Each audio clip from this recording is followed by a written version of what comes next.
is punong-puno, kunyari yung utak ninyo, no, punong-puno ng iniisip. Kahit maglagay kami kanina ni Engineer Demesulpil ng maraming information, what will happen? Matatapon lang siya kasi punong-puno na. So, I always tell my, not the student, no, but the audience is always empty your cup, no, so that it may be filled. Okay, so this is the content of the webinar. So basically, it's the introduction, the energy trends, efficient design, energy optimization, best practices, and the system upgrade. Okay, so let's focus on the building. So yung today's building kasi, of course, lagi nyo naririnig, dapat yung mga buildings natin is energy efficient. At the same time, not only energy efficient, but also it's compliance sa indoor air quality. Like what happened to us, the COVID, no, nung pandemics. So before kasi hindi natin iniisip yung indoor air quality, but right now, it's one of the focus ng mga buildings natin. Of course, the occupants' comfort and design and constructed within the limits. And of course, the HVAC system, napaka-importante. Syempre ngayong, especially ngayong summer, no, dito sa Philippines, talagang mainit. So most of us are using electric fans or air conditioning para at least maging komportable tayo. And malaki ang tulong ng regular maintenance and energy optimization to ensure that our HVAC system, the heating, ventilation, air conditioning system, will perform over the required time and making buildings more efficient.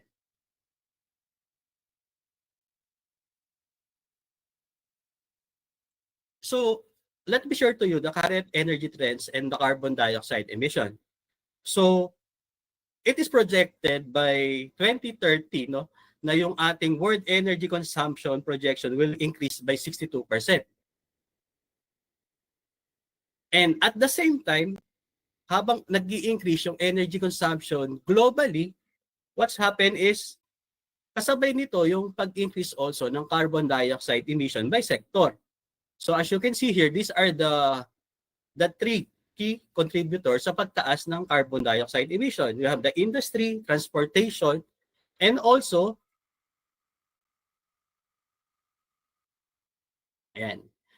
the buildings. So makikita natin habang nagko-construct ng mga buildings, habang may nag-occupy sa mga buildings, the carbon dioxide emission is also increasing. And again, sabi ko nga, in parallel, as the energy consumption, as the increase in the buildings, construction, transportation industry, the global emission of the carbon dioxide is continue to grow. Sabi nga dito, it's more on about 27 billion tons by 2030. And nag-start lang tayo ng 200 million in the 1800s. So talagang drastically yung increase ng carbon dioxide. And this dramatic increase in the carbon dioxide concentration in the atmosphere, anong nangyayari, no? Ito, nangyayari sa atin yung tinatawag nating global warming.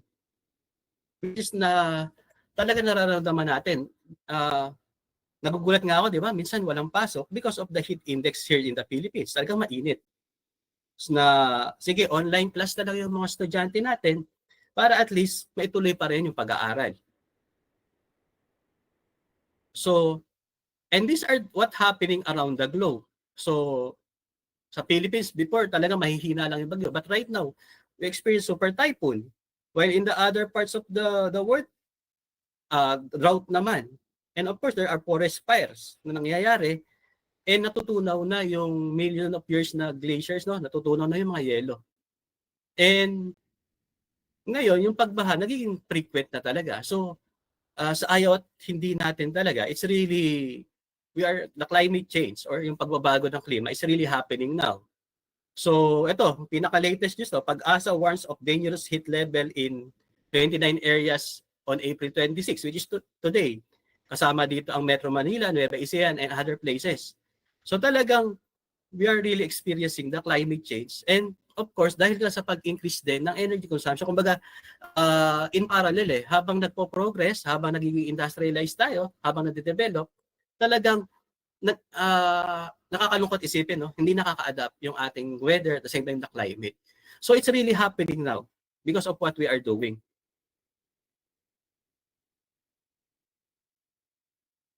And Going locally here in the Philippines, as you can see, ito yung energy consumption by sector. So ang source natin dito is the key energy statistic by the Department of Energy. So as you can see here, no, ang pinakamataas is itong kulay violet ba to? Basta itong nasa baba. It's household, mga residential.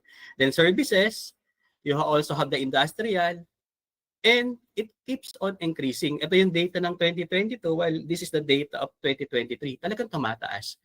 Kasi nga, di ba, nag-i-increase din yung population, and good thing naman, yung economic natin is gumaganda na rin. So, kasabay nito is yung pagtaas din ng consumption ng ating electricity. So again, kumbaga in parallel din, kasabay talaga siya eh. So, it is also projected na by 2030, ito na yung ating, from 2012, 2030, 90% na yung increase. Okay? Ito yung nakakalungkot, no? Sana habang tumataas yung consumption ng kuryente, bumababa eh. Bumababa ang bayad natin. Kasi in other countries, kaya medyo mababa yung kuryente nila is because subsidized ng government. But unfortunately, here in the Philippines, tayo nagsa-shoulder ng sarili natin. And of course, the businesses, the industries, sila ang nagbabayad ng kuryente nila. And this graph is a comparison, no, between the tariff rates of electricity in our Asia Pacific country. So, sana Olympic na lang to, no? Tayo pinakamaraming gold medal. But this is the rates or the tariff rate for electricity. Na talaga namang yung mga nanay nyo or mga tatay nyo nagbabayad ng kuryente, talagang napapakamot ng ulo. Eh wala tayong magagawa kasi that's what really happening. Kasi kailangan nating mag-on ng mga appliances sa bahay. At the same time, industry, kailangan nila mag-produce. Kailangan magkaroon ng production, manufacturing. So, really, usually nagiging burden talaga ito sa mga businesses at the same time sa mga industries natin. So hopefully, we are positive naman na sana maayos ng government natin, magawa ng paraan, masubsidize yung mga tariffs rates and makonsider yung other sources. Kasi ngayon, pinakamalaki pa rin yung coal natin na source ng ating energy or electricity. And this is the typical building usage natin. So sa isang building, ang pinakamalaki talaga, okay? So marami na po tayo na measure na buildings, talagang almost 55 to 60%, minsan pa nga nagsa-70. But the typical building is usually 55 to 60% is HVAC or refrigeration. 19% sa lighting, sa lifts and escalator, 11%, and others. So makikita po natin dito sa graph na talagang yung HVAC, okay, is talagang nagko-consume talaga ng electricity. But unfortunately, sabi ng Environmental Protection Agency, ito came from US Department of Energy, the typical building, ayan, no, alam na natin na 55%, but about 30% of the energy consumed in the commercial building is hindi nagagamit unnecessarily or inefficient. Okay? While focusing on the HVAC, mapapansin natin, ito yung buong HVAC ng ating building, mapapansin natin dito na about 25 to 30% chiller plant. Okay? Pag sinabi natin chiller plant, it is composed of the chillers, the pump, cooling towers, kapag water cooled siya, pag air cooled naman, chillers and pump lang yan. And the air side, ito yung mga air handling units natin, fan coil units. So mapapansin natin, ito yung comprises ng air side. Bihira naman po yung boiler plant, nagko-contribute siya. But normally talaga, itong dalawa, no? The chiller plant and the air side, especially dito sa Philippines. Now, ito yung malaking question, no? Kapag nakapasa na kayo sa board exam, you are already an engineer. Ngayon, humawak ka na ng isang building. Okay? You are in charge of the building.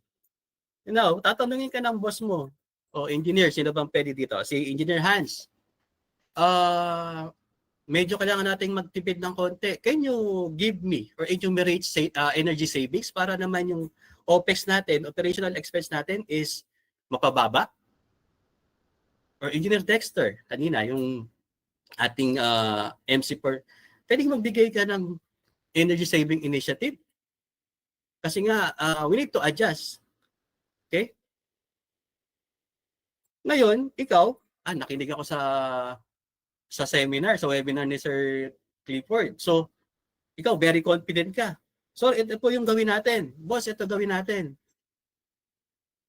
So, ang gagawin mo ngayon, sige po, edi patayin na po natin yung aircon kapag wala sila. Yun na lang po yung gawin natin.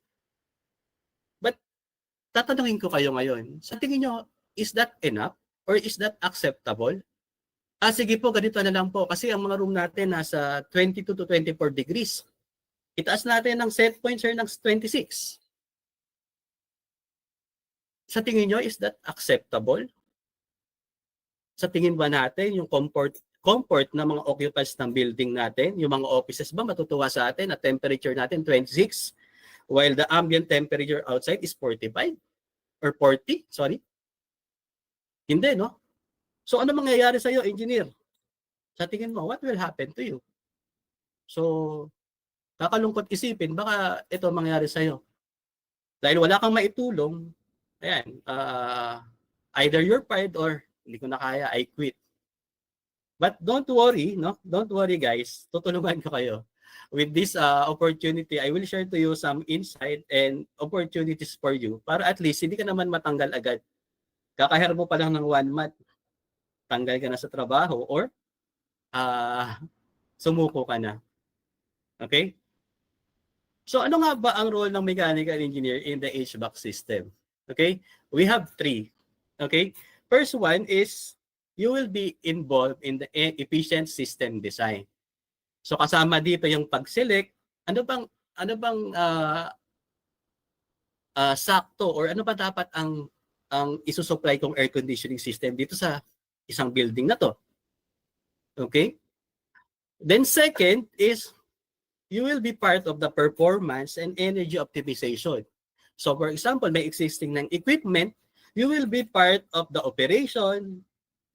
Pwede kang gumamit ng mga energy software, energy modeling. Pwede kang gumamit ng building automation system, smart controls, and of course, yung optimization or tinatawag nating performance tuning.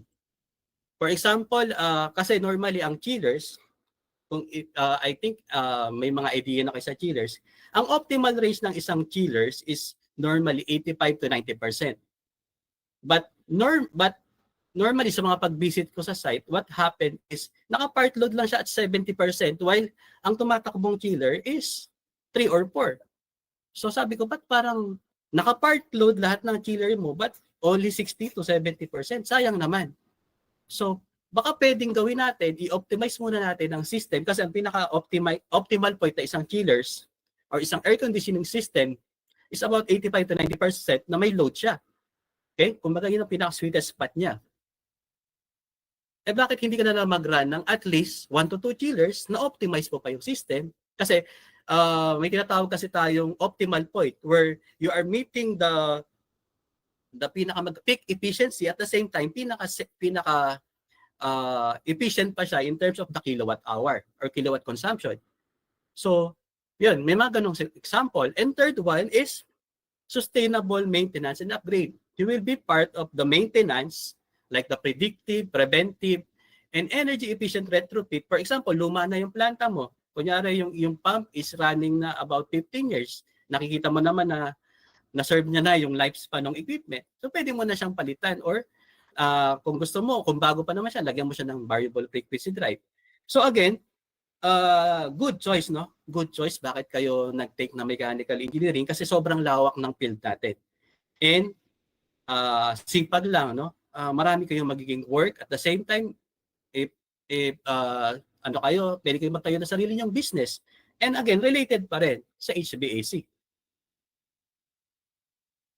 Now, let's focus on efficient system design. So this is the first one, the part of the role of mechanical engineering in HVAC system. Una, no? Paano ka daw magse-select ng HVAC equipment? So, ang pinakauna is ano ba yung preference ng owner? Ano ba yung gusto niya? Kasi, normally, ang owner, siya ang mag-o-occupy sa building or bisa naman, ang kausap mo is developer. So ito ba is papalit sa tenant or in the future, baka pwedeng ibenta niya. So again, the first one na nakaka-apekto sa pag-select ng isang HVAC system, of course, the preference of the building owner. At the same time, siya rin na magpo-provide sa atin ng budget for this project. Second is, ayun, nabanggit ko na, magkano ba yung allotted budget for me? For example, ang gusto mong i-install is chiller. Ang budget lang 10,000, ma'am, mag-window type ka na lang. 'Di ba? Hindi pwede yung ganong kalalaking equipment. So, again, the second factor is the available construction budget. Number 2, the size and shape of the building. Ang ganda-ganda ng Burj Khalifa, ang ganda-ganda ng building mo. Tapos, ang i-install mo dito sa lahat ng glasses na to, or sa lahat ng mga opening dito, window type. Papayag ba kayo nun? So, baka mag-away kayo ng architect. So again, kino-consider dito. At the same time, part also ng size and shape of the building is the building envelope. Okay, saan ba gawa yung building natin? Saan ba nakaharap yung mga glass mo? Part din siya ng the third factors na i-consider mo. Number 4, saan ba gagamitin yung building mo? Okay, saan ba gagamitin yung i-construct na building? Ito ba ay gagamitin, for example, dito gagawin ba siyang library? O hindi ka pwede mag-install dyan ng mga high static na air conditioning system or FCU kasi paano yung nagbabasa? Talagang madidisturb sila. Restaurant ba siya? Okay? So, the fourth factor is, ano ba yung function ng building mo? Of course, kailangan mo i-consider yung temperature, the humidity, the air movement, kailangan ba ng fresh air? Of course, sa LED requirement, no? About 30%, pwede na yung fresh air. Clean air, of course, and the noise level. And kino-consider din, yung building ba is may mag-o-occupy na tenant? Okay? Ano bang klase ng tenant? Ito ba yung offices, coffee shop, restaurant? And ano pa po, ilang oras ba mag-ooperate ang building? Yung building mo ba is 24 hours? May cinema ba yan? Okay? May ano ba yan? May supermarket yan na early ang opening? May cinema ba yan na late ang opening? Or 24 hours yan, like mga airports, hotel? Okay? Yun ang dapat nating i-consider. Next, related siya sa shape ng building, many buildings kasi are designed to make an architectural statement. Okay? Like this one, no? Ang gaganda ng mga buildings. So ano kaya magandang i-install na air conditioning system dito or heating ventilation air conditioning system dito? Nagtitipid ka, sige, window type na lang dito. Nako. Katingin mo ba matutuwa pa sa yung nag-occupy ng building or the architect, the building owner? So hindi. Okay? Sabi ko nga dito, there are buildings talaga na they are designed to make an architectural statement. So, huwag mo sirain yun. Okay? Invest, tulungan mo. Tulungan natin yung architect. Makipag-collaborate tayo sa architect. Ano bang mas maganda dito? Saan ko pa pwedeng ilagay yung planta ko? Saan ko pa pwedeng ilagay yung mga equipment ko? Or minsan sa construction, sige, sabay tayo maglatag ng wiring, ng mga tubings, para at least align tayo. Okay? Not only outside, may mga buildings kasi inside. Inside din, no? Yung interior niya talagang pinoprotektahan. Another one is the life cycle cost. Normally, sa HVAC, ang nakikita lang talaga minsan is the visible cost, the 15%. But actually, during the operation, no? Sa operation ng equipment, during the day-to-day operation ng isang building, dito lumilitaw yung 85%. So again, in selection of the HVAC system, kailangan mo i-consider to. The life cycle cost, operational performance, okay, the maintenance implication, the initial, the value versus the risk, and the salvage extremely. Kunyari, 25 years na yung ano mo, yung chillers mo. So I think na-reach niya na yung ano niya, lifespan. So anong gagawin mo doon? So again, you are selecting part ka ng design, i-consider mo yung life cycle cost. Number 7 is the ease of operation and maintenance. Okay, normally, kapag nilalagay ko kanyari sa ceiling ng mga ceiling conceal, okay, yung mga ducted type, nakakalimutan no ng civil or minsan tayo mismo nakakalimutan mga mechanical contractor, nakakalimutan maglagay ng access. So the question is, paano malilinisin yung filter? Or at worst, paano mo lilinisin yung coil? Ano yun, magbabaklas ka pa ng kisame? So, during the design, dapat isipin mo na rin yung operation and maintenance. Paano ko ba ito i-operate? Okay sana kung i-operate mo siya using the BMS or the Building Management System or the Building Automation System. Paano kung manomatic pa rin? Ang thermostat mo, nilagay mo sa loob. Ano yun, every time na i-on mo to, lulusot ka sa kisame? So, again, the 7th factor, no, dapat i-consider mo is the operation and maintenance.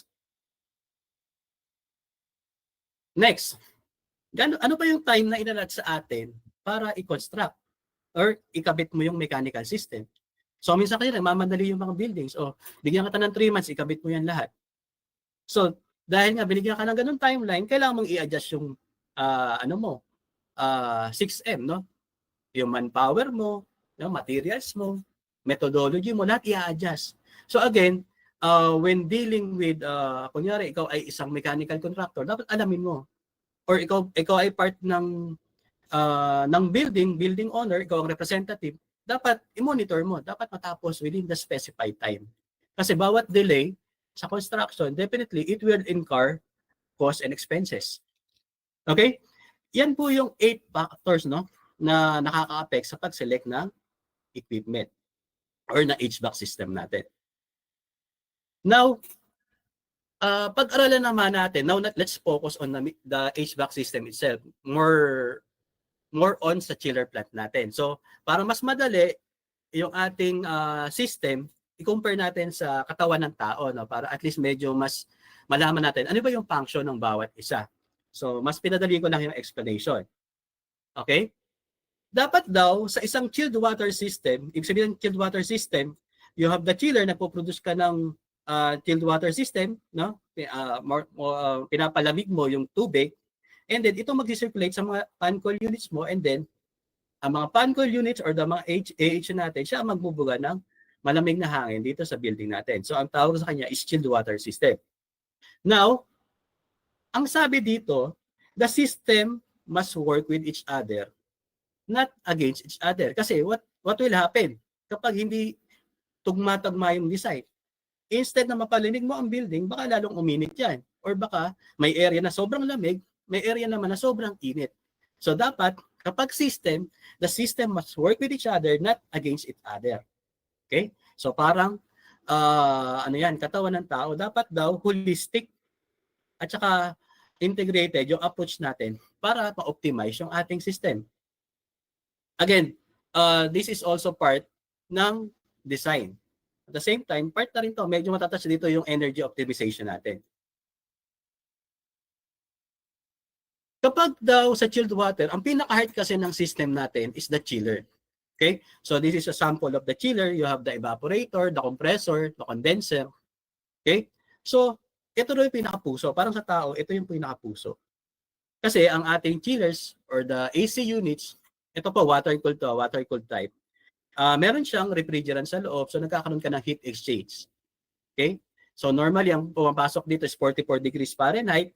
Ang pumapasok dito is 54 degrees Fahrenheit and lumalabas na chilled water is 44 degrees Fahrenheit or more or less mga 6.7 degrees Celsius. So ibig sabihin, ganun kalamig na tubig, temperature, ang pupunta sa system mo. Okay? And then, yung mga tubig naman yun ang magsisirculate sa coil ng AHU, ng fan coil units mo, and then, at the same time, magkakaroon ng heat exchange, and then, ang ibobulo na hangin, or ipupush na hangin sa space is malamig na. Okay? So, ano naman yung baga natin? Ito yung mga air handling units natin. Ito yung lungs. So, kapag nagme-maintain ka na ng equipment, dapat daw, isipin mo, ay, ito pala yung baga ng tao. So, dapat hindi siya barado. So, anong dapat ingatan mo dito? Yung mga filter. Normally, monthly. Pero depende sa area. Kapag sobrang critical yung areas, malapit sa construction, normally, weekly nga ginagawa pagpapalit ng filter. Kasi kapag napabayaan mo yan, what will happen? Makaka-apekto yan sa coil natin, at the same time, mga electronic devices, hanggang magkakaroon ng domino effect, hanggang sa masira siya. Sayang naman kasi nag-i-invest tayo ng malalaking pera sa pagbili ng equipment. Next, ducting and piping. Ito naman yung blood vessel natin. So, syempre dapat well-designed, no? Well-designed. Hindi yung paliko-liko. Okay? May separate topic dito sa hydronic calculation, but what I am trying to convey to you is dapat less turn, dapat tuloy-tuloy siya. Kasi nga parang ano yan, yung ducting tsaka piping parang blood yan. Kapag mas masikip, mas mahirap mag-flow ang dugo. Dito naman sa case natin, pag mga piping, ito yung mga chilled water tsaka condenser water, dapat continuous flowing siya. Okay? While yung ating ducting naman, ducting system, ito yung hangin. So mas maraming bend yan, mas maraming turn, syempre, mas magkakaroon ng friction. Mas mahirap mai-deliver ng AHU or fan coil unit natin ang hangin sa space or sa room. Okay? Next naman, yung ating nervous system. So dapat daw yung ating system, kung gusto nating i-automate, gusto natin less worry tayo or na-monitor natin 24 hours, 24/7, dapat we have this, we have the accurate sensors and wiring. So yung mga chillers natin meron na, but kung gusto mo natin, meron tayong tinatawag na chiller plant system, and also we have the building automation system. So ito yung ating nervous system, yung from the nerves, okay? Dapat accurate yung mga sensor at controller natin. And lastly, yung brain. Okay? Yung mga buildings natin sa Makati, sa BGC, sa Manila, yung malalaki nating buildings, instead of dahil sa dami ng equipment, instead na pa-isa-isa pa lang i-check, nag-i-invest sila dito. Ang tinatawag dito is the building automation system, which na monitor mo bawat equipment at yung iyong engineer, technician, nandun lang sa workstation niya. Chine-check niya per floor area, ano ba nangyayari, alin yung mainit, ano yung equipment na naka-down, ano yung equipment na gumagana, or ano yung equipment na naka-standby. So, this is the brain. But unfortunately, yung ibang building hanggang dito lang. Okay, sa manual. So, kulang pa din. Okay? To optimize the system, dapat meron tayong accurate sensors, wiring, at the same time, itong tinatawag na building automation system. And another information for you is, of course, sa chilled water system, we had what we call the pipe system loop. Don't worry, explain ko lang ito na mas maliwanag sa inyo para mas madali. So this is the dissecting, no? I-dissect lang natin yung buong HVAC system. Let's start with the room. Okay? Di ba, alam naman natin ang air conditioning. Ang purpose ng air conditioning is to condition the air. So, dito sa ating room, so consider this is a room, no? Andito yung mga occupants natin. So, continuous ang pagpuproduce ng heat kasi you have your laptop, may mga tao, we have the sensible and the latent load dito. So, nagpuproduce ng init. So, ngayon, what will happen, no? So, we have this AHU or the fan coil units. Yung init mo, saan pupunta, no? I-absorb ng hangin yung init mo, dadalhin dito sa coil. Bakit? Kasi law of physics, ano bang pinaka-coldest na part ng room mo? Which is, or the air side mo, the coil. So, heat travels from hot to cold. And heat energy cannot be transferred nor created. It can only be transferred from one place to another. The second law of thermodynamics. So, yung init, no, yung hangin kasi, bakit may circulation? Because may fan ka dito. So, this is the air side loop.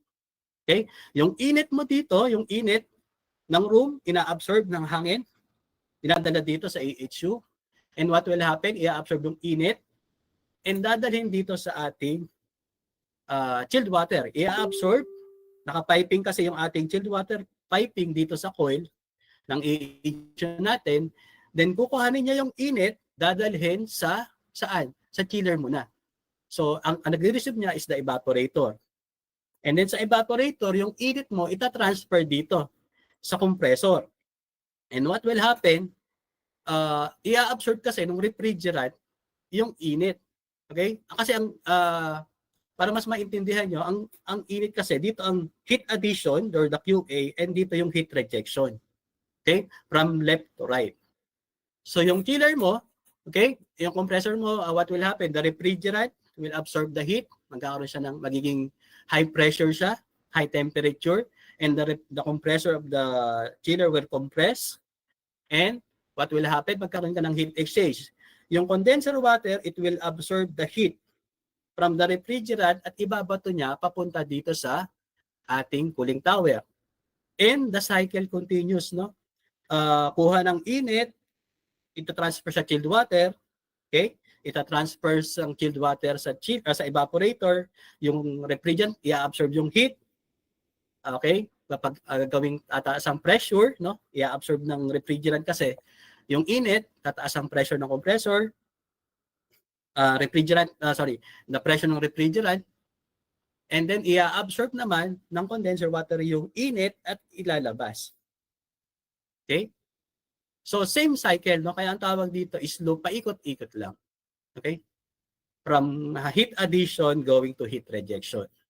So dapat as engineer, kung ikaw ay may hawak na building, especially when you are handling a chiller plant or the whole mechanical system, dapat ma-memorize mo or ma-check mo lahat ng condition dito. And ano po ba ang addition? The addition here is what we call the building automation system, where all the equipment, the pumps, the chiller, the AHO is being monitored. At the same time, mas madaling mag-react or madaling maging part ng predictive maintenance kasi alam mong nakikita mo lahat. Kumbaga, you have all the, parang sa sasakyan, may dashboard ka. Makikita mo lahat na nangyayari sa planta mo or sa buong mechanical system. Okay, that's the first one. Okay, the design and the selection. The second one will be the performance and energy optimization. So, paano ba nagkakaroon, nako-compute yung electricity consumption na isang planta? Okay, paano ba siya kino-compute? So, ito po yung mga factors na kailangan mong i-consider. First, the cooling load. Ilang hours ba ng operation? The kilowatt per time. Okay, yung efficiency niya. And the peso per kilowatt hour. So, pag cancel mo yan, ang matitira dito is the peso. The peso, magkano babayaran mo? So, the problem with this, isa lang ang fix na pwede natin i-consider when considering the optimization. Sa cooling load mo kasi, pabago-bago. Kasi, iba yung weather, the occupancy ng building, the occupant type. For example, sa isang airport, no, iba-iba naman yung volume ng pasahero. So, magbabago yung cooling load mo. Sa hours of operation naman, minsan, di ba, usually sa Makati or sa ibang area, 5 days lang ang pasok. Paano pag nagkaroon ng overtime? So, mapabago ulit yung hours of operation. So, hindi pa rin, variable pa rin siya. And the peso per kilowatt, ganun din, variable. Bakit? Kasi minsan, tataas, bababa yung oil prices. That's why, mababago yung pricing. So what is the dapat nating tingnan? Ito, no, the kilowatt per time. Kasi ano po ba yung input mo? The input para gumana ang system mo is the kilowatt. And ano yung pinoproduce mo? The cooling efficiency. So dapat dito ka mag-focus. Okay? Kapag gusto mong i-optimize, dito ka dapat sa kilowatt, which is the input, and the TR, which is the output sa system. So ito yung pinaka-efficiency. So, dapat mo i-consider yung design, installation, equipment, optimization, and maintenance. Ngayon, papasok dito, paano ko ba malalaman or yung efficiency ng aking planta or ng aking AC system? So, sa high level, so normally itong ginagamit namin. So, for the kilowatt, syempre, ang gagamit mo dito is what we call the power meter or the power logger. So magkakabit ka ng current transformer, magkakabit ka ng CT or PT dito, potential transformer, para at least ma-measure mo or malag mo yung power dito. Paano naman sa TR? So normally, ang formula natin dito is GPM times delta T over 24. Applicable pa siya pag delta T mo is 10. So GPM, paano mo makuha yung GPM or yung flow? Gagamit ka ng mga flow meter. Okay? And yung delta T, dapat gagamit ka ng in and out ng system, which is the sensor. So makukuha mo ng chilled water in tsaka out. Okay? So sabi ko dito, the right metric should be simple, focus on efficiency, and dispute-free. So kapag nag-usap kayo ng building owner o nag-usap kayo ng auditor, na energy auditor, o dito tayo mag-usap kasi dito this is dispute-free. Kumbaga, hindi nagbabari. Kasi kung ano yung efficiency talaga ng equipment mo, yun talaga mababasa mo because you are using accurate tools like the power logger, the power meter, the CT, the PT, and the flow meter and the accurate sensor. So dito, bakit efficiency matters? Because the more efficient, mas maganda yung system mo. Okay? At tatagal yung equipment mo kasi efficient siya. At the same time, mas lower pa yung kilowatt consumption mo. I want to show you a graph coming from ASHRAE. Ito kasi yung tinatawag nating chiller plant efficiency in kilowatt per TR. Yung sinasabi ko kanina. So kapag daw ang planta mo, na-measure mo na more than 1, needs improvement na yung planta mo. Pag 0.85 to 1, pair. Kapag nag-pull naman dito sa 0.7 to 0.85, good. And 0.7 and below, that's excellent already. Okay? So pag kinonvert mo sa COP, ito nasa baba. The coefficient of performance. Normally, tinatanong ko lagi sa mga buildings, ano yung efficiency nyo? Okay? Pag sinabi na, nasa 1.1 kami. O dapat i-improve mo yan based on ASHRAE standard natin. So ano ba ang target natin? Para mas mababa yung, maganda yung pinoproduce natin cooling efficiency, at the same time, yung ating kilowatt is mas mababa. So dapat nandito tayo sa excellent level. Okay? And good news, may mga buildings na nandito, no? Across the Asia Pacific. May mga buildings talaga na 0.6 kilowatt per ton, namimit nila. Kumpletong equipment na yon. Sa Philippines, normally nandito pa tayo sa fair to good. But may mga buildings na rin na papunta na dito. Okay? And definitely, I'm confident na one of you makakatulong dito na ma-improve yung buildings nila or yung efficiency ng planta nila. And not only the plant, but also the air handling equipment or the airside equipment. Now, may tinatawag tayong M&B or the measurement and verification. Ito, another career to sa mechanical engineering. Pwede kayo pong maging certified energy auditor or certified energy manager. And definitely, kapag in-acquire nila yung services nyo, of course, may equivalent na PIOD. Okay? Sa services na gagawin nyo. And may mga manufacturer like sa amin, Carrier, and other air conditioning supplier, nag-hire sila ng energy auditors. Okay? So ano ba yung energy audit? Okay? For example, yung building natin is existing na. And by the way, this is required na every 3 years ng Department of Energy. Umiikot yung mga auditor nila to check kung ginagawa ba yung energy audit.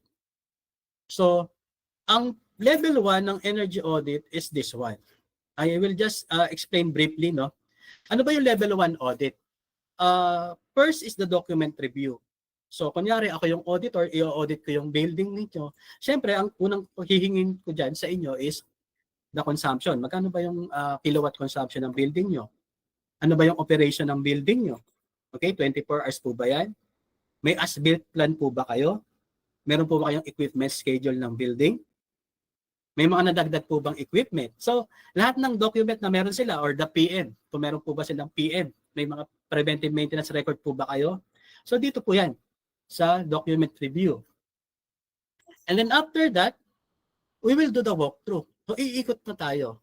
As energy auditors, iikot na tayo doon. Okay, iikot na po ako sa building nyo, i-check ko kung tali ba yung sinabi nyo po dito sa documents, dito sa actual. And then, magkakaroon tayo ng mga chiller plant observation. Kamusta ba yung operation nila? Okay ba yung operation? Para makita rin natin yung mga tinatawag nating low-hanging fruits, yung walang gastos pero makakatipid tayo. For example, ayusin mo lang yung opening ng mga valves. Ano ba, naka-normally open, pwede mo bang bawasan ng konti dahil sobrang taas ng GPM. May mga ganun, no? Yung mga low-hanging fruits na tinatawag natin. And then, we will have the audit review. So, yung mga gathered data from this, i-review na natin. Okay? So, like what I'm handling right now sa team ko, so lahat ng auditors is they will gather all the data and then we will sit in para ma-review natin lahat ng na-gathered na data. Kasi baka may na-overlook or may nakalimutan. And, of course, i-report na natin sa building owner. So ito po ang naging resulta ng aming level 1 audit.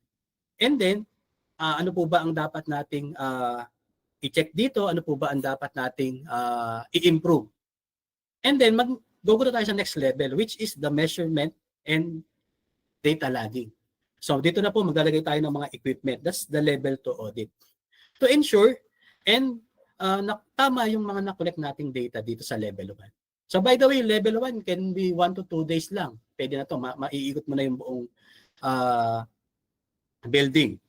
While energy level 2 audit, maaaring 1 to 2 weeks to, or bisan mas maraming equipment, it will take you about a month para matapos. While the level 3, ito naman po yung meron ng partnership between the ESCO or the Energy Service Company and the building owner. O sige po, from 1.0 ng kilowatt per TR, kaya po siyang ibaba ng 0.8 kilowatt per ton. So may mga kontrata na po dito na ibig sabihin guaranteed na yung savings na mapoproduce natin. Okay? So that's the 3 level of audit. So again, in the future kapag ME na kayo, pag mechanical engineers na kayo, pwede kayong pumunta sa ganitong path, sa energy optimization or the energy audit. May training dito and of course may exam.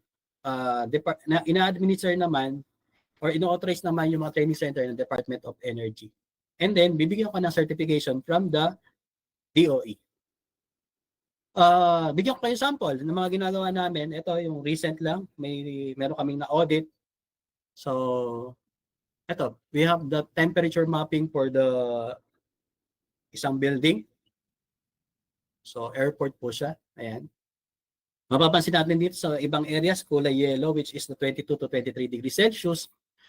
May area naman po na kulay pula, so more than 24 degrees Celsius. So dito pa lang makikita natin sa temperature mapping, ito yung mga areas na dapat nating i-improve or baka naman may problem dito, baka may mga infiltration, may mga air leakage, i-check din natin dito sa areas na to. Or ito yung mga areas na dapat i-improve ang air conditioning system or ito yung areas na may mga equipment. Sabi ko nga airport ito, baka din nandito yung x-ray machine. Ito nakita namin, dito nakolocate yung mga x-ray machine. So nagpo-produce pa rin siya ng init. Okay, while dito, ito naman yung mga tenants. Dito may mga pasalubong center dito. Okay, so part din ng audit, kailangan mong i-review pa rin yung killer plant kasi baka may mali silang piping. Nangyayari po yan sa totoong buhay. No?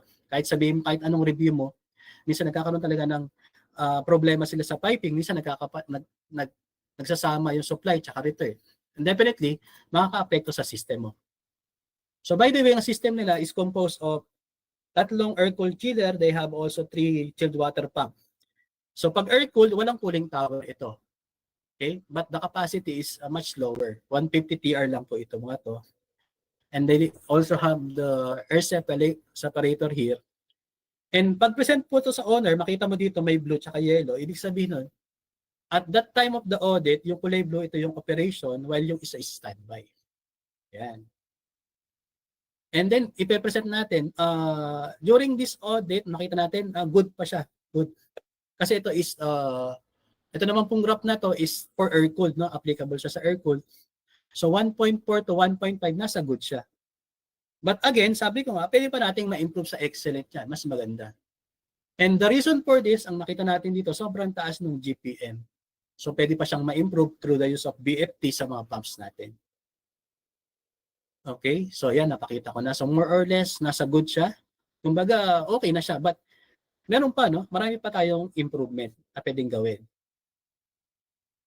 Also, like in Carrier, the company that I'm working is, we have this, the HAP, no? Calculation. So, not only manual calculation, pwede kang gumamit ng mga software para at least makatulong sa sa inyo.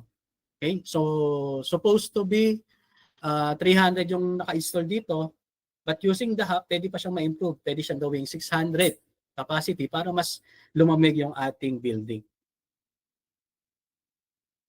So ayan, ano kami ng capacity evaluation and nakita namin na yung planta is 59% short of the design capacity and 80% of the recommended. And supposed to be dapat chilled water system. Ang nangyari, naging first aid solution. Ang ginawa, ay mainit sa area na to, naglagay sila ng mga split type o mga DX. Supposed to be kaya ng chilled water but syempre ang thinking natin, sige, mainit dito. Una natin, hindi nila tinitingnan yung root cause. Ang gagawin ng mga engineer doon, technician, asa magdagdag na lang tayo ng split type.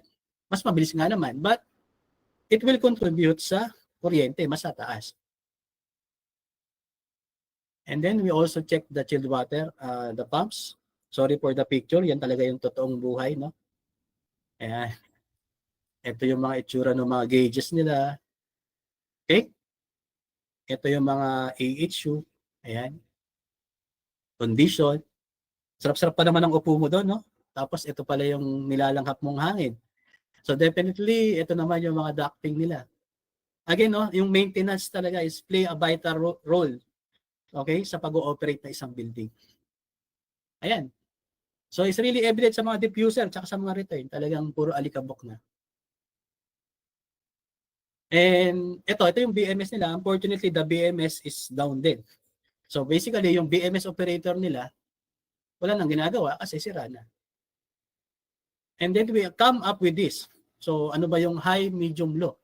So ito yung mga notable findings. And good thing, no, na-appreciate ito nung may-ari ng building. Kasi nakita niya, ganito na pala ka-worse yung condition ng aking mga equipment.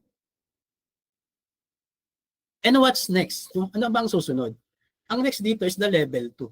Okay? Kailangan mas detailed at makikita na natin ano ba dapat ang i-invest nung kapag mag-retrofit tayo o mag-a-apply tayo ng system. That will be the level 2. Okay? Third, ano ba yung the sustainable maintenance and upgrade? Ito. So pwede naman din kayo maging maintenance engineer. So alam nyo ba, no, based sa data, kapag meron kang regular maintenance or sustainable maintenance, about 30 to 50%, okay, maiiwasan natin yung downtime. So sino ba naman ang may gusto ng downtime?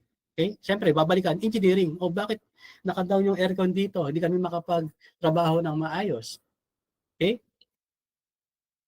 And aside from that, pwede ka pang makasave ng 10 to 20% sa energy. At the same time, 20% mapapahaba mo yung lifespan ng equipment.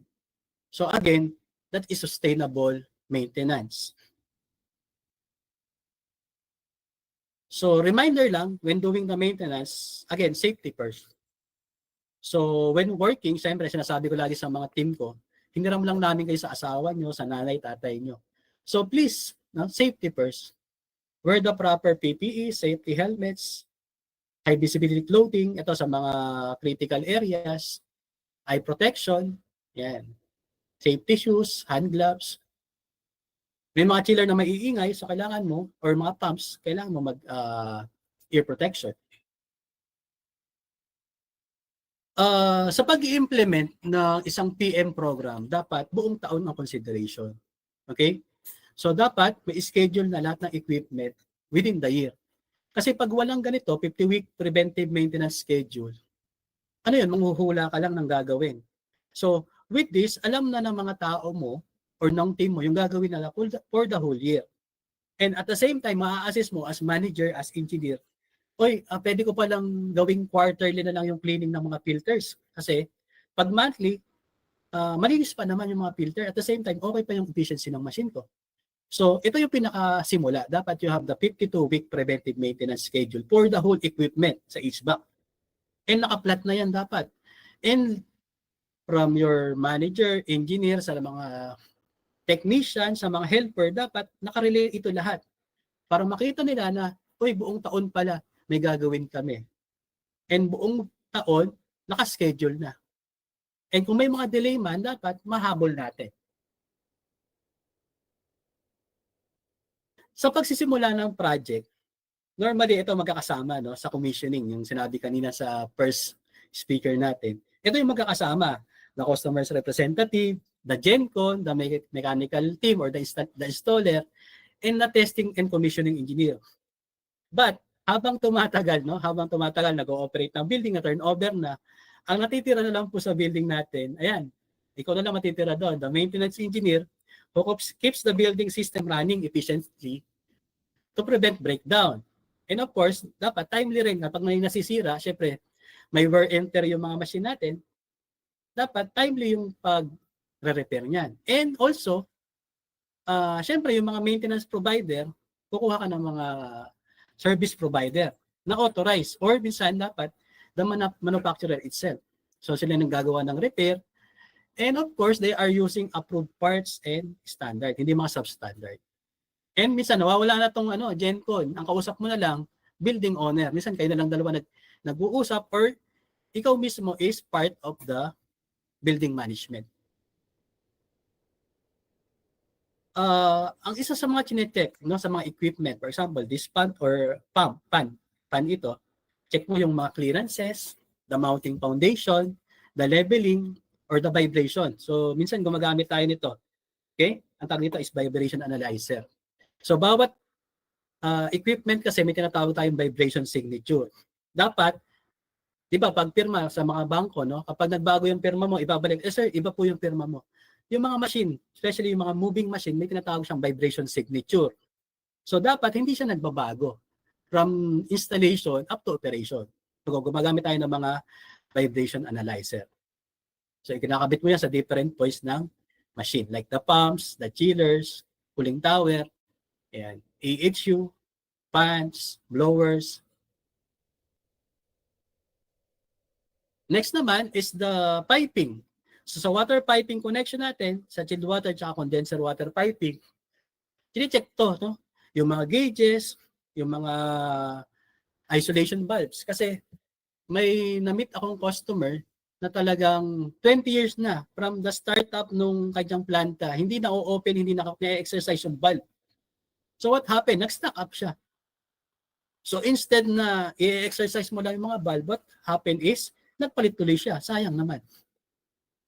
Eh normally open lang naman siya. But during the time of isolation, nagkakaroon na pala siya ng mga leakage. So always check this, no?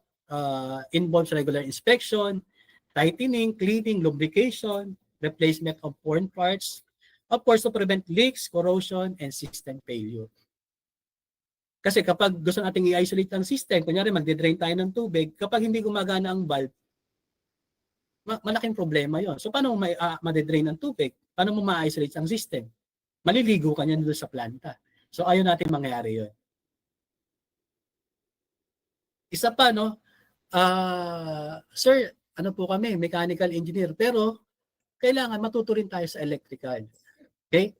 So kung hindi man ikaw ang gagawa, at least you have, no, the basic knowledge. Kaya nga mayroon tayong mga subject na electrical kasi sa operation and maintenance, magiging partner mo ang electrical engineer. Or kung pag wala, or mga electrician mo, sa'yo pa rin magre-report yan. So dapat at least alam mo yung sizing ng breaker. Paano ba mag-size ng breaker?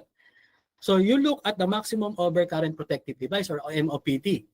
So simply 2.25 multiply the highest rating. Kunyari compressor, yan ang pinakamataas na RLA. Tapos i-add mo lahat ng load. Makukompute mo na yung mismong maximum overcurrent protective device and then ibabangga mo siya sa Philippine Electrical Code. For example, 2.25 times 100 ampere. Okay? So naman, 225. So next, pwedeng ikabit mo sa equipment mo, 500 ampere. Okay? So ganoon, usually 2.25. Sa wiring naman, sa wire sizing naman, ang ginagamit mo ay tinatawag na minimum circuit ampacity.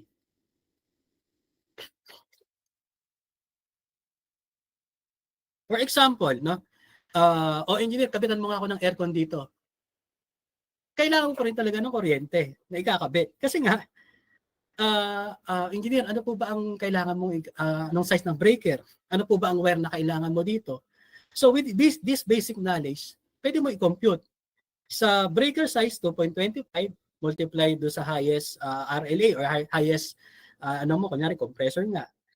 While dito naman sa minimum circuit ampacity ay 1.25 multiply doon sa RLA and all the loads of na isang aircon equipment mo. And then ibabangga mo na doon sa PEC, Philippine Electrical Code, merong tinong table kung anong gagamitin mong wire. Nandun din sa PEC yung mga conduits na gagamitin mo. But again, kahit sabihin mong mechanical engineer ka, dapat alam mo to. Okay? So pag-aralan din natin yung electrical. Kasi nga, ang electricity nakakamatay. So kung wala kang alam dyan, maaring isa ka sa mga casualty. Wag naman, di ba?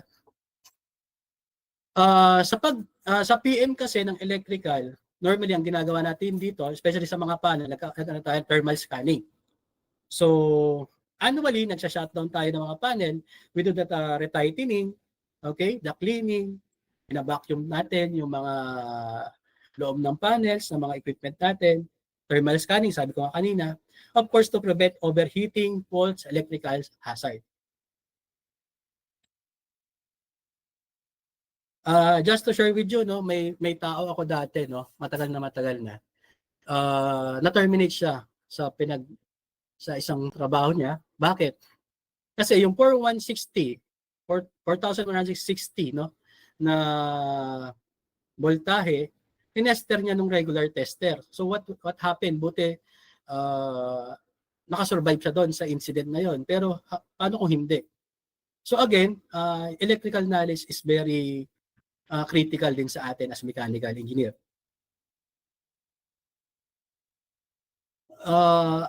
Another one is this, no?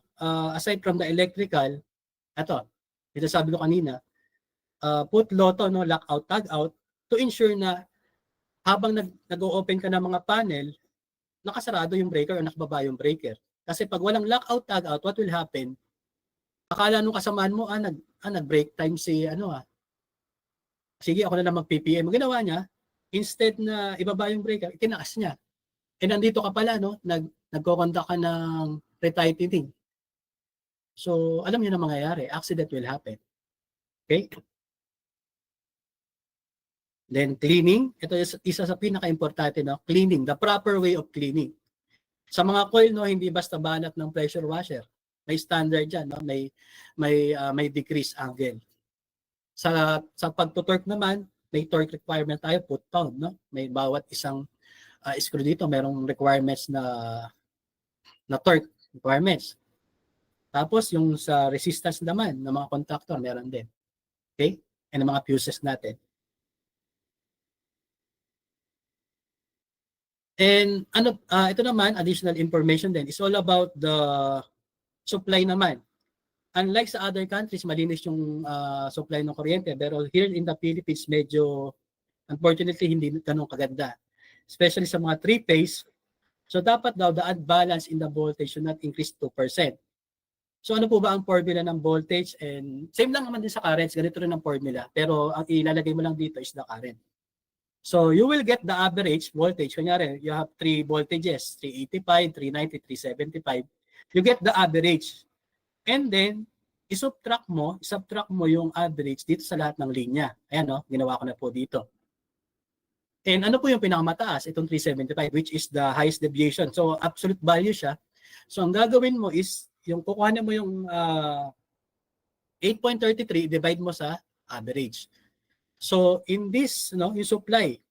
So, papayag ka ba na yung equipment mo is masusupplyan ng ganitong ka-unbalance na kuryente? Definitely hindi. Pwedeng i-withstand ng mga equipment mo, which is especially yung mga chillers na high-tech chillers, but through time, pwede siyang maapektuhan. Pwede masila yung mga electronic components mo. So, lower than 2% is good.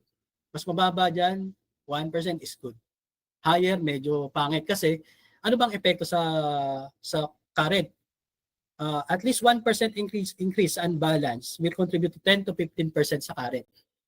So, then pali high current, it will affect yung mga controllers mo, sensors mo, and all the system na may sinusuplayan kang voltahe. Again, sorry for the picture, but this happened, no? Itong picture na to ay ito yung loob ng isang chiller na nag-run siya for almost 15 years. na walang bukasan and walang proper water treatment. Buti nga tumagal pa yung equipment o yung chiller natin ng 15 years. At pagbukas namin, ito yung nakikita natin. Anong pinaka root cause? The use of improper water treatment. So importante, especially sa ating chilled water system, especially sa condenser, sa cooling tower, kasi nga open loop yun, open system siya. So this will happen to your equipment. Supposed to be 25 years pa yung chiller natin, but because of this, nagbara na yung mga tubo natin, hindi na siya magagamit. Nagsasurge na yung equipment natin. Sayang naman. So, may mga mechanical engineer naman na nakikipag-partner sa mga chemists na they are engaging sa water treatment. Again, malaking ano rin ito, no? Malaking opportunity sa iyo. Pwede kayong makipag-partner sa isang sa mga chemical engineer kasi yung mga chemical engineer sila naman nagte-test ng water parameters. Ikaw naman, syempre, ikaw yung nag-ooperate ng buong system. So again, kanina ka-partner natin sa building is electrical, ngayon naman is chemical engineer. So madaming opportunity for you. Okay? So dapat daw sa water treatment, dapat qualified water treatment specialist ang kausap natin. And of course, kung kayo po is part ng service provider or part ka ng building, no, operation and maintenance, dapat mag-request ka ng training sa provider. Dapat i-provide mo yung proper guidance, ano ba yung proper operation and maintenance. Dapat hand on hand, no? And also dapat hands-on sa pag-ooperate at pag-maintain. So, kumbaga, responsibility ng mga service provider, manufacturer to help the operation. Kasi, for example, may maintenance contract, pupunta lang naman ang engineer or technician dyan once a month. Pero 24/7, nandun ka. Okay? Mas matagal ang inilalagi mo sa building compared sa mga service provider. So, dapat, mas master mo yung iyong building or yung facilities mo. So, again, sabi ko nga, dapat the proper way of operation ng ating system. Unahin mo yung AHU, FCU, dapat operational siya. Make sure na meron kang condenser, no? Meron kang, dapat yung mga isolation valve mo is working or the motorized valve kung medyo automatic na yung system mo. Cooling tower kapag water-cooled system, and then the chilled water and condenser pump. Okay? Then check the parameter and then you can already start up the whole system. Okay? And don't forget, sa maintenance, dapat meron kang daily log sheet. And of course, dapat binabantayan ng engineer ano yung mga parameter. For example, sa approach, dapat until 5 degrees Fahrenheit delta T ka lang. So, you need to check that. Okay? So, hindi lang puro log, no, yung mga technician natin or operator. Hindi lang siya puro log. Dapat ina-analyze din ano ba yung operational system. Trabaho din natin yan as engineer. Now, kailan ba i-consider kung i-upgrade na yung system mo? Kapag ang system mo ay nagpo-produce na ng mataas na, no, utilities expense. The cost and maintenance ng repair is mataas na. Paulit-ulit na yung repair ng mga chiller mo, ng mga pumps mo. Old equipment, luma na siya, na nakaka-reduce na reliability ng planta mo or ng mismong facility mo. Unstable operation with high failure rate. So hindi ka, kung ikaw ang facility manager, kakaba-kaba ka. So hindi ka makauwi sa inyo dahil baka mag-fail yung mga equipment mo. So baka pwede mo na i-consider yung upgrade ng system. Of course, kailangan mo kapag, sige, boss, mag-request na ako ng replacement ng pump or cooling tower or chillers. Tatanong agad ng boss mo, magkano ba yan, engineer? Magkano ba yan, manager? Good thing kasi, may mga study na kapag nag-replace ka raw ng system or nagkaroon ka ng energy upgrade, in compare, no? Ito kasi sa US to, these are different types of investment. Treasury bill, long-term bonds, common stock, or small company stocks. So yung iba sa inyo, maaaring nasa stock market. So parang ganito lang yon. Ito daw, habang tumataas ka dito, habang pupunta ka dito sa right side, nagiging risky yung in-invest mo. Okay? Habang lumalapit ka dito, mas less risk. And kapag tumataas ka naman dito, sa y-axis mo, mas mabilis yung return mo. So ibig sabihin, kapag nag-upgrade ka pala or nag-engage ka sa building energy upgrade, less risk na siya, okay? Pwede mo makonvince ngayon, boss, according po dito sa Environmental Protection Agency, most of the buildings na nag-engage sa chiller replacement or building energy upgrade, less risk siya, pero mapapansin natin, ang bilis ng return ng investment. Siyempre, habang tumataas ka sa management, is more on the finances na eh. Hindi ka na doon, less na yung technical. So, it's more on sa business side naman. So, this is a simple calculation. For example, yung boss, yung planta ko kasi 1.25 na. Gusto ko na siyang i-upgrade ng chiller, ng pumps, cooling tower. Okay, sige. Ano ba ang proposed efficiency mo? Gusto ko po sa excellent, 0.7. Okay, good. Magkano ba investment ko dyan? O kunyari lang naman, 15 million. Okay? O magkano ba yung kuryente natin? 7 pesos. O kailan ang payback niya? So simple payback, almost 1.06. And normally kasi ang ROI, 3 years and below, okay na siya. Ma-approve na siya ng finance. Especially pag bigger investment or bigger projects. Naku sir, ano po ako eh, engineer po ako. So but definitely, kapag tumagal kayo, dapat, aside from knowledge sa technical, dapat may idea ka na rin how the money works, no?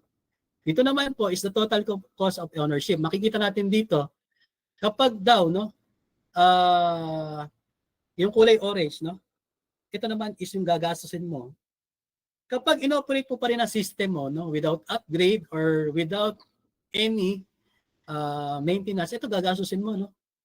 But through the years, upon 25 years, no, ng lifespan na equipment mo, ito gagastusin mo. Ito yung kulay orange. While kapag nag-upgrade ka or naging high efficient yung iyong system, mas mababa. So, ibig sabihin, yung operational expense mo talagang mababa. And the total cost of ownership, okay, is mas maganda, no? Kasi tinatawag natin TCO is a term used to describe how much is cost to acquire and operate and maintain something over the course of lifetime. So, ibig sabihin, sa pag-a-approve ng isang investment or sa isang capital, dapat tinitingnan mo yung buong lifespan ng equipment. Mas mataas, syempre pangit, pero mas mababa, mas maganda. Kasi syempre, yung isang, for example, yung isang planta, papatakbuhin mo siya ng 25 years. So pag mas mataas yung expenses ko. Okay? So ito po yung ibig sabihin ng total cost of ownership. And sabi ko nga sa inyo, good thing, no? May mga planta na they are reaching 0.68. Good thing, no? Papunta na rin yung industry dito sa energy efficiency. Sorry, no? May bonus pala ako, no? Kanina kasi, 3 lang nung nabanggit ko, no? Design, operation and maintenance, and the third one is the energy optimization. But, aside from that, ito yung pinaka, natin, mga backup. The compliance and collaboration. Dapat daw lahat ng gagawin natin is within the standard, and of course, you need to collaborate with across different discipline to meet sustainable outcome. So ano po ba ang pwede natin maging reference sa operation, maintenance, energy upgrade? So ito po yon. These are the ASTRAE standard. So ASTRAE 90.1, ito kasi yung for the energy standard ng mga low-rise building. It sets the benchmark for energy efficient building. Ginagamit siya sa LEED or Leadership in Energy and Efficient Design, Compliance, and many national codes.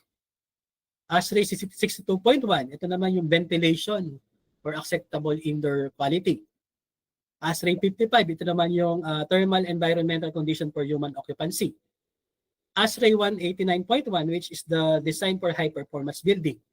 Again, as a member of ASTRAE, student unit, marami tayong standard, marami tayong kumbaga backup. Pag tinanong ka, pag challenge ka, hindi po, according to ASTRAE standard 90.1, ito po kasi yung standard.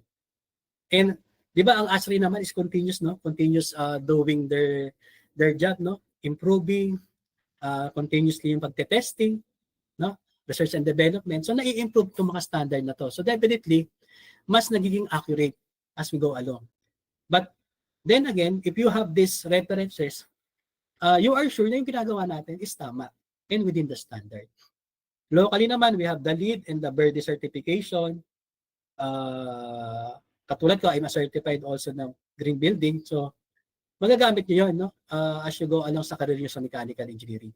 RA 8495, yung guide natin as mechanical engineers, professional mechanical engineers, and others. Okay. I hate to let you go, but in summary, no, these are what we have discussed, no.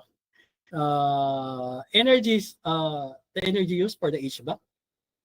We also discussed the role of mechanical engineering, no, you as future mechanical engineers, the system design, energy optimization, maintenance and upgrade, compliance and collaboration, which will be our references, the sustainable maintenance, the best practices, like we have discussed the smart controls, the upgrade, the piping, electrical, water treatment, the standard, we have the Verde, Green Building Code, Department of Energy, and other references.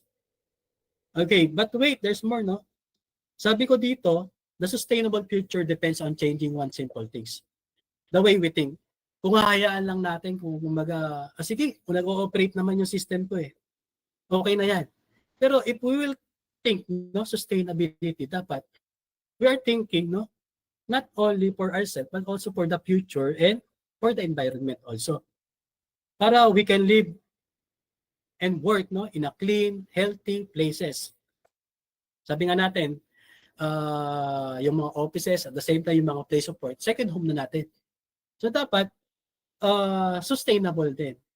And then, we can pay less for water, energy, maintenance. Kasi, sabi ko nga kanina dito, habang na-optimize natin system, nakakasave tayo ng energy, it will have a domino effect. Makakatulong tayo in a global perspective, in a local perspective, sa pag-save ng energy. Di natin alam na paunti-unti, pag pinagsama-sama, malaki na rin yan. And again, a sustainable future depends on changing one simple thing. It is the way you think. The way we think. Pwede ka namang, you think out of the box. Okay? It will not only help you, but also your family. Matulungan mo sila at the same time. Yung mga pagtatrabahuhan mo or yung mga, in the future, yung mga team na i-handle mo. Again, the way we think or yung mindset natin. And my challenge to you, future mechanical engineers, again, thank you for the opportunity. Again, level up. Okay? Level up, and I'm confident na with what we have discussed for this afternoon, marami kayong mapupulot at marami kayong madadala in the future. So again, thank you. Keep up the good work sa Batsu and to all the ASHRAE unit. Salamat. Okay? Thank you again. So yun po na. Thank you, Engineer Gasalaw, for your graciously dedicating your time sa ating webinar for today. So, dami tayong natutunan for this plenary talk too. So, we have the design and selection, energy optimization na napaka-importante sa atin. And sabi nga ni Engineer Gasalaw ay begin with the end in mind. So, lagi natin tatandaan na sinabi ni Engineer. So, yun. So, now, pwede na po tayo magkaroon ng open forum again. So, don't hesitate to share your thoughts and inquiries. For FB Live, again, ganun po ulit ang ating sistema. You can comment your name, section, and your question, as well as in Gmeet. You can chat your name, section, and question, or you can raise your hand.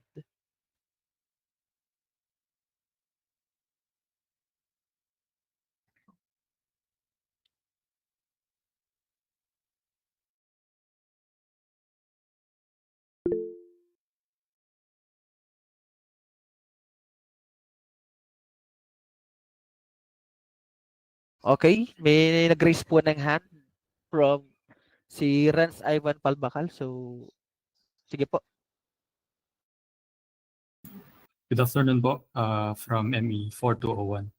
So may two questions po ako. So Yung una po is how did you progress po from an entry-level position to your current role po? Do you recommend any specialty certifications na mag-offer po ng best growth opportunity sa HVAC? Tapos po yung second question naman po is which technological advancement po kaya yung pinaka-excited kayo ngayon sa HVAC field po? Thank you po. Okay, thank you, Renz. So I started my career, no? Nag-start ako as sa maintenance, no? Sa mechanical. I handle mall, no? Ako yung mall engineer. So nag-start ako doon sa mall engineer. So basically, I handle the whole mall. Lahat ng engineering concern ng mall sa akin. Genset, generator, escalator, elevator, air conditioning system.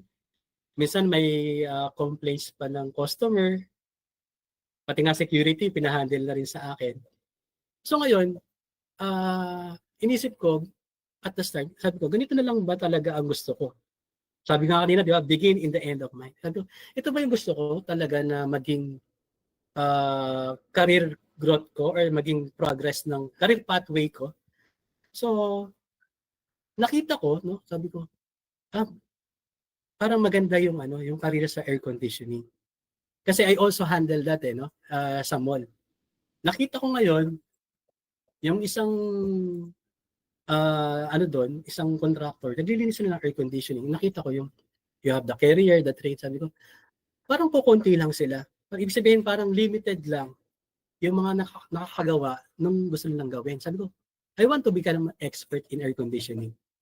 So that's the first one. So ang ginawa ko, I resigned, no? Nag-resign ako as a mall engineer, and then nag-apply ako sa isang, nabanggit naman kanina, ni Dexter. I applied for Train Philippines, which is one of the aircon manufacturer, no? Globally din. So doon ako nag-invest ng time. Nag-start ako as a service engineer, no? Kasi taga-bitbit ako ng mga technician ng tools. Umaakit sa 16th floor. Minsan pag construction, walang walang elevator, agdan. And then, syempre, kasi pag technician is more in skills. Ang ginagawa ko noon, sinasabayan ko siya ng basa. Kasi, ang kulang minsan sa mga technician, hindi naman lahat ng technician, gawa lang ng gawa yan. Pero ikaw, as engineer, sige, ang ginawa ko, sinabayan ko siya ng theoretical at saka skills. So, nag-gain ako ng skills, nag-gain pa ako ng friendship. Okay? So, hindi mo naman, kasi kung bagong engineer ka, hindi mo pwedeng basta-basta utusan yung mga technician na 10 taon na, 15 years na sa field. So minsan, kailangan mo silang pakisamahan talaga. Kasi minsan, may mga engineer talaga na, hindi, ako lang to, hindi ka tuturuan.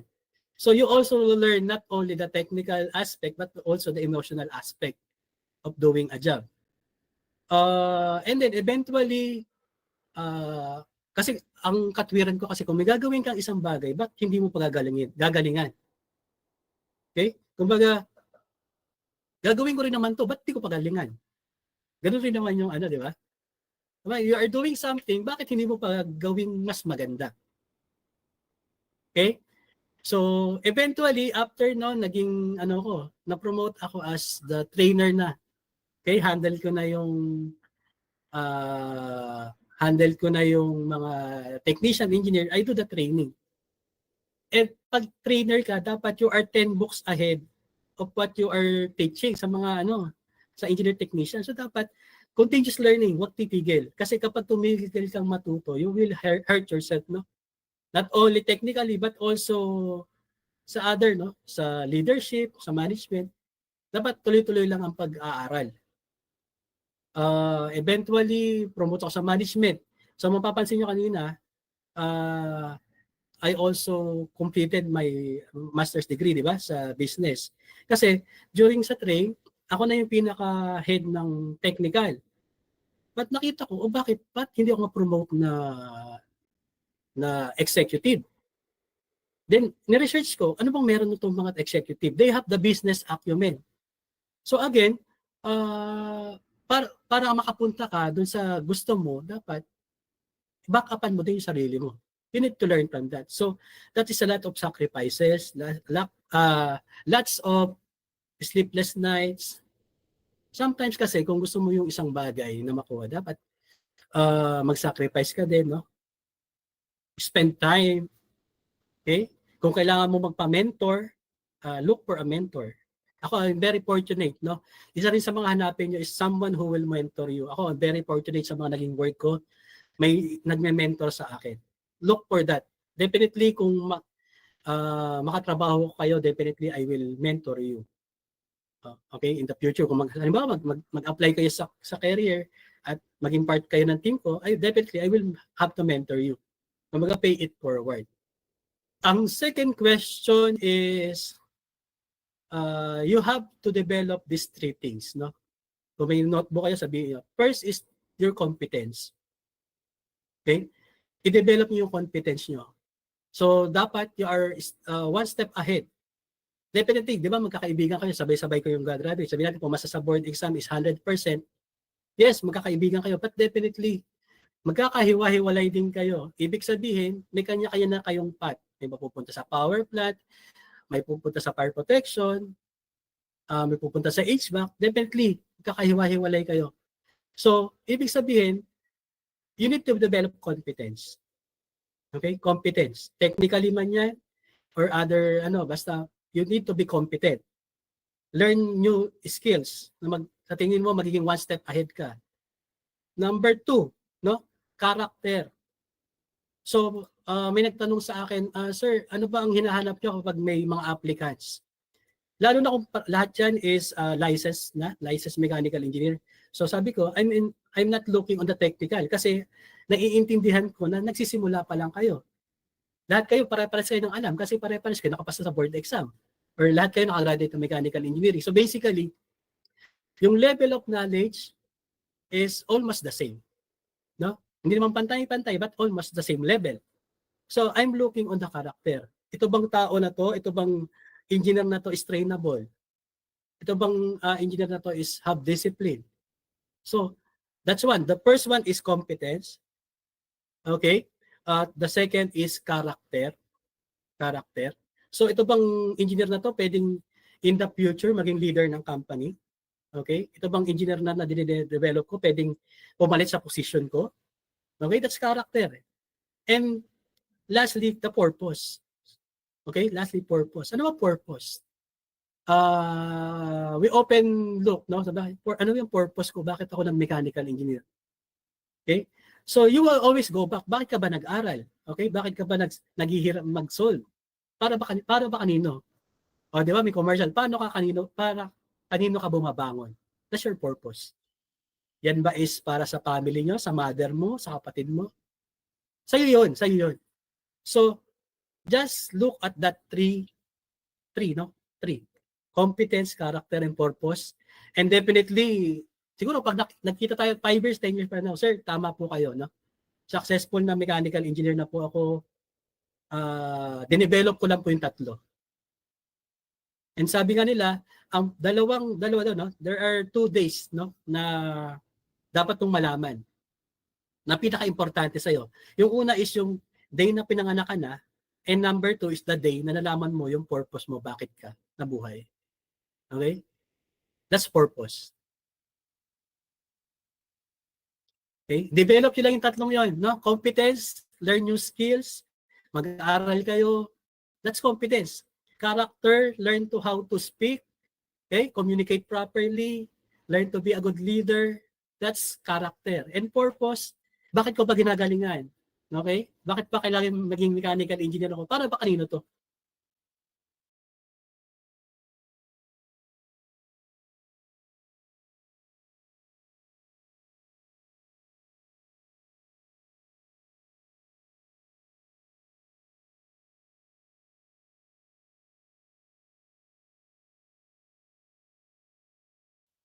Okay? Pwedeng sarili yun. Hindi, para sa akin. Or licenses that are highly valued in the HVAC field? Sorry. Medyo naputol ka, Dex. Ay, sorry po. So, Okay. hello po. Okay po. So, may Sorry. nag-comment po sa question sa ating FB Live. It's from Kim Philip Bagsombol.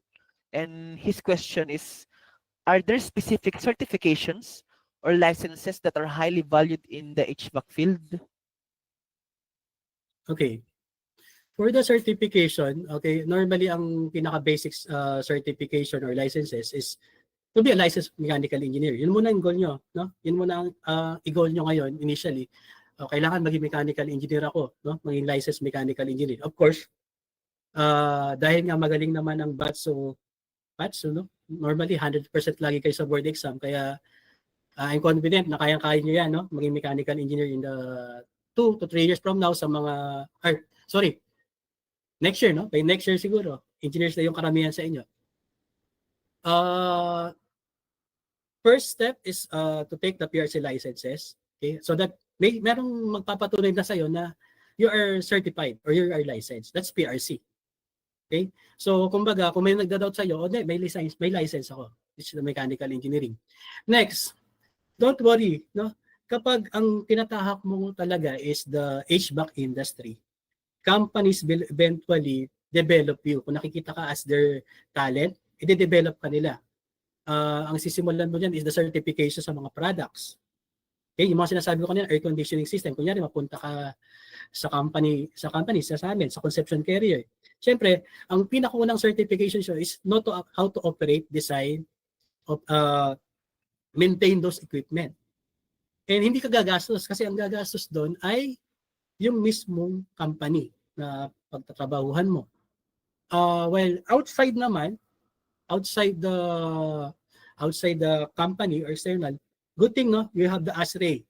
Si ASRE is giving us, no, maraming certification like the Certified Design Professional. Meron din. Related pa rin sa HVAC. Ano pa bang certification ang kailangan mo?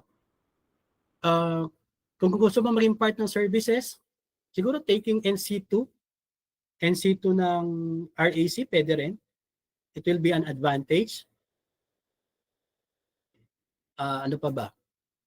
Yung sa safety, medyo secondary na kasi especially bigger companies, they are sponsoring na yung mga safety officer. So, para hindi na kayo gumastos, sa company na lang kayo, pag na-hire na kayo, doon na kayo mag-invest.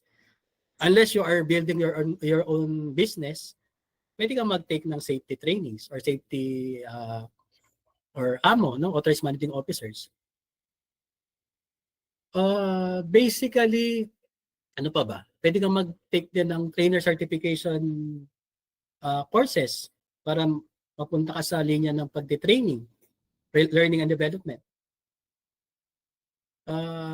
So far, yun lang muna. Pero for me, my advice to you is, ang goal nyo muna is the license, the PRC license. Kumbaga sa akin, one step at a time. Pag andun na ako, sige, ano ba yung next ko? Ang hirap kasi ang dami mong iniisip, hindi mo pa nakukuha yung first step mo. Kumbaga, iniisip mo na kung anong, sa isang room, iniisip mo na kung ano yung laman ng room, but ikaw, hindi ka pa nakakapasok sa pintuan. So for me, one step at a time, definitely, habang tumatagal yan, hindi mo alam, yung one step mo, 10,000 kilometers na. Or more, di ba? Okay?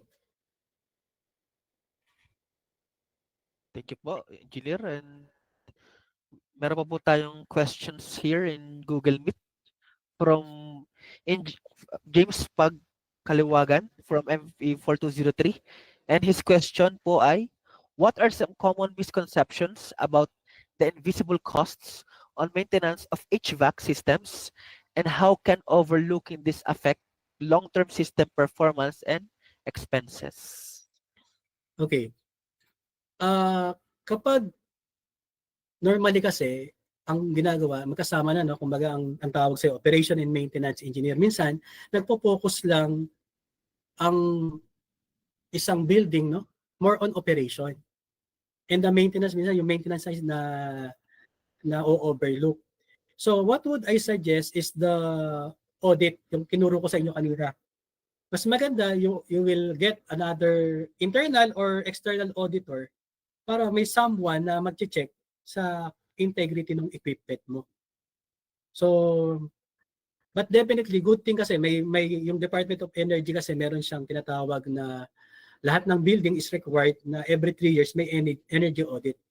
So sa mga energy audit, like yung pinakita ko sa inyo kanina, pangit man yan o maganda, makikita natin na almost everything. Kasi hindi lang ikaw ang tumitingin as the operation or maintenance engineer. May someone from outside or internal auditor na titingin. And definitely, yung mga na-overlook na yan talaga ay mag-i-incur ng mga expenses. For example, may mga vibration yung mga pumps mo, equipment mo, definitely, maapektuhan yung performance. Instead na normal yung operation niya, magkakaroon siya ng parang mag-o-overwork siya. For example, sa system mo, may mga piping ka na mali ang design. Supposed to be, diretso lang siya, nagkaroon siya ng maraming turns or na-bypass siya. So definitely, yung chiller mo, mag-work siya na mag-work. Pero hindi niya nagagawa yung trabaho niya. So what will happen, it will definitely, no, in kilowatt consumption, supposed to be optimal siya, but what will happen, mag-work siya na mag-work instead of 8 hours lang ang trabaho niya, mag-i-extend yan up to 12 hours. So definitely yung 4 hours, kung multiply mo by month or by year, malaki na yun, no? Malaki na pag in terms of monetary. For example, nagko-consume ko kanyari ng 1,000 pesos per hour sa isang planta. Kunyari, ang kino-consume mo is, sabi natin 10 hours, 10,000 per day. Supposed to be, yun lang ang trabaho mo. Yun lang ang babayaran mo kay Meralco. But dahil nga hindi mo pa mapalamig yung system, sige, extend natin ng operation ng another 5 hours. So, per day, meron kang 5,000 na additional. So, yun ang mga minsan na-overlook. And definitely, kapag naging part kayo ng audit or maintenance, makikita nyo rin yan. Okay, guys? Thank you po ulit, Engineer. So, may question pa po tayo from Google Meet or from FB Live? Meron po ba tayong pwedeng itanong?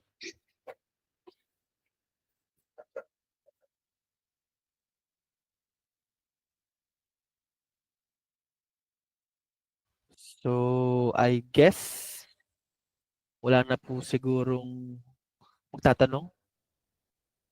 Yeah. So, again, thank you, Engineer Gasalaw, for graciously dedicating your time, wisdom, and professional insights to our students.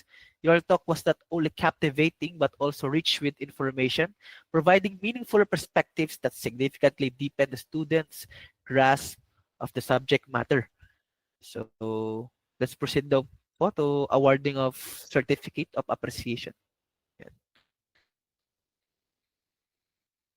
Okay. This Certificate of Appreciation is hereby awarded to Engineer Clifford Gasalaw in deep appreciation